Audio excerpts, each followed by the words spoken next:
I not only had a timeline shift with the TikTok blackout, but I had an absolute accelerated leap into hyperspace of awareness. I can finally say I am ready for a new earth.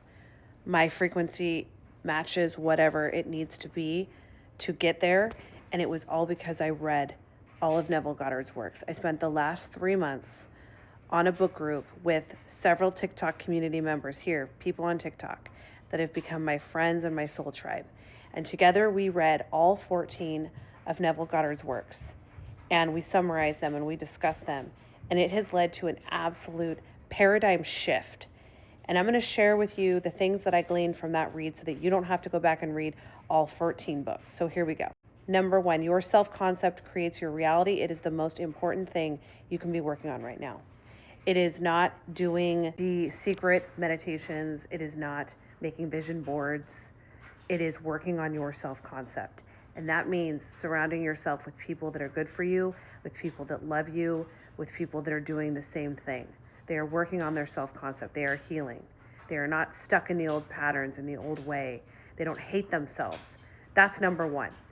It is clearing up your reality, making it match the job and the work you're doing on the inside and the self-love and appreciation that you're garnering. It's matching that in your entanglements with people, in your associations with people, and being okay alone, and being okay saying goodbye to people, places, and things that do not match that energy of a heightened self-confidence. And it's addressing the inner child wounds and the limiting beliefs that you've had your whole life, and finally reparenting yourself and healing those things. So that's number 1. Self-concept creates your reality. Number 2, ignore the 3D. Ignore the things going on around you that you don't like.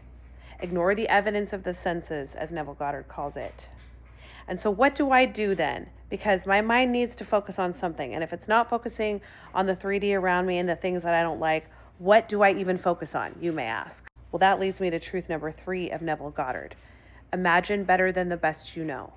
Your creation is quite literally your superpower. It is what makes you one with God or source. You are a creator, much as God is the creator.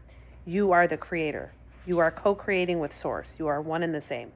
How do you create? How do you tap into that creative power? Imagination. Imagination is how you do it. It's something that you did when you were a kid. It came so easily to you. You would daydream in 2nd grade and be staring out the window. You would make these ornate, imaginative scenarios where you would pretend to be something out in your backyard, and you and your friends would imagine and pretend to be that the whole day, no problems. It was the matrix started to imprint your mind with messages that that's a waste of time. You started getting bad grades on your report card for daydreaming. So you got out of touch with how to do that, but it is quite literally your superpower. So as you imagine better than the best you know, you're not imagining based on the past, because that's done.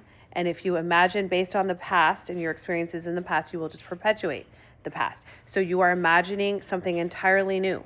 You are using your 6 senses to imagine those things. You are feeling the wood grain on the banister of your dream home.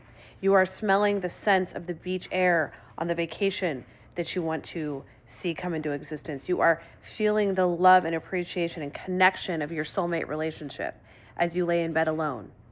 You are applying the 6 senses to your imaginations. You are making them real. There are many other techniques like revision and using the time right before you fall asleep to do this imagining that will help to really wake up these powers that you have of creation.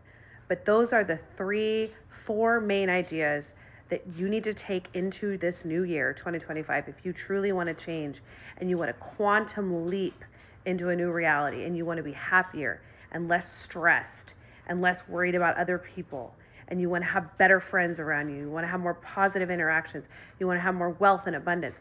Those are the 3 things that Neville Goddard has taught me that has caused this shift, this leap into the stratosphere of possibility, beauty, and abundance that I've experienced because I've read his works.